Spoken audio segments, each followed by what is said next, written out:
अस्सलाम वालेकुम जी, कैसे हैं सब लोग। उम्मीद करता हूँ ठीक होंगे, खैरियत से होंगे। आज हम बात करने वाले हैं कस्टडी ऑफ माइनर के ऊपर। यानी माँ बाप का खुला हो जाता है, डिवोर्स हो जाता है, वो अलग रहना शुरू कर देते हैं, तो कस्टडी किसके पास जाएगी? माँ के पास जाएगी या बाप के पास जाएगी?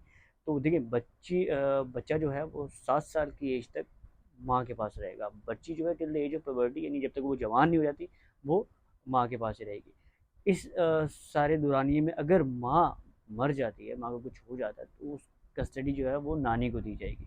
लेकिन एक हमारा कानून भी है, एक साइटेशन है 2018 SCMR 590, जिसमें ये कहा गया कि जी माँ के बाद नानी से ज़्यादा प्यार जो है वो बाप कर सकता है। तो इस बिना पर बाप को कस्टडी मिल सकती है, लेकिन नानी को भी मिल सकती है। लेकिन दूसरी साइड देखिए, अगर बाप को कुछ हो जाता है, बाप मर जाता है, तो फिर दादा दादी को कस्टडी नहीं मिलती है, नानी को ही मिलती है। नानी ही हकदार होती है।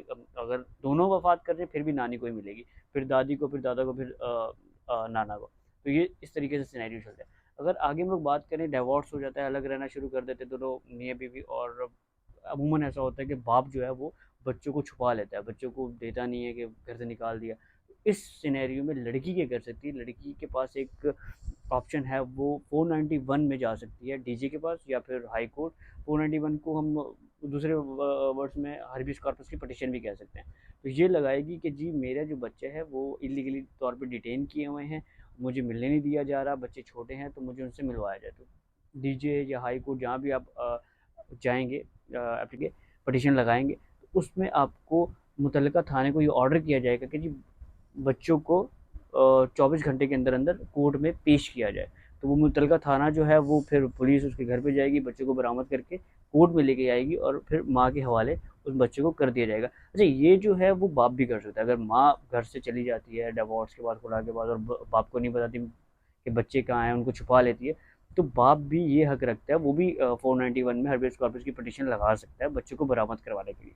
खैर, ये पटिशन जो है हम लोग किसी भी शख्स के लिए लगा सकते हैं। यानी अगर आपका भाई बहन या कोई कोई भी जिसको इलीगली तौर पे डिटेन किया हो, या पुलिस नहीं पकड़ लिया और वो आपको बता ना रही हो कि हमारे पास है, तो आप हार्बियस कॉर्पस पिटिशन आप डीजे में लगा सकते हैं।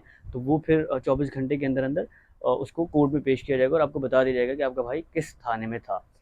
तो था 491। अगर आगे चलें तो क्या क्या ऐसी कौन कौन सी चीज़ें हैं जिसमें बाप जो है वो बच्चों की कस्टडी ले सकता है? तो सबसे पहली जो चीज़ है वो एजुकेशन, बच्चों की वेलफेयर, बच्चों की हेल्थ। और क्योंकि बाप ज़्यादा अच्छा कमा सकता है, तो बाप ये पॉइंट ले सकते हैं, जी मैं ज़्यादा अच्छा कमा रहा हूँ, मैं एजुकेशन अच्छी दे सकता हूँ, मैं इनको वेलफेयर अच्छी कर सकता हूँ, इनकी हेल्थ अच्छी रख सकता हूँ। तो ये कुछ पॉइंट्स है जिस पे बाप कस्टडी क्लेम कर सकता है।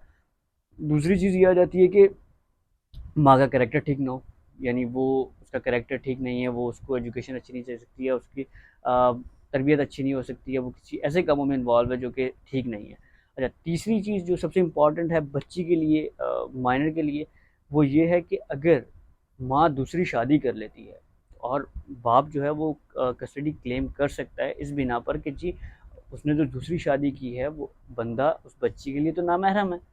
अब उसके लिए तो महरम है क्योंकि उसके निकाह में है, उसकी बीवी, एक्स बीवी के लिए या उसकी माँ के लिए, लेकिन वो बच्ची जो है वो छोटी है, उसके लिए तो वो नामहरम है। एक छत के नीचे कमरे में वो कैसे उसके साथ रहेगी? तो ये एक बड़ा मेन पॉइंट है जिस पे बाप जो है वो कस्टडी क्लेम कर सकता है, और अमूमन बहुत सारे बाप को इन पॉइंट्स के ऊपर कस्टडी मिल सकती है, काफ़ी हद तक चांसेस हैं। तो ये थी जी आज की वीडियो। अगर आपको पसंद आई हो तो लाइक एंड शेयर करें, और चैनल सब्सक्राइब करें अब मज़ीद ऐसी वीडियोज़ देखने के लिए। अल्लाह हाफ़िज़।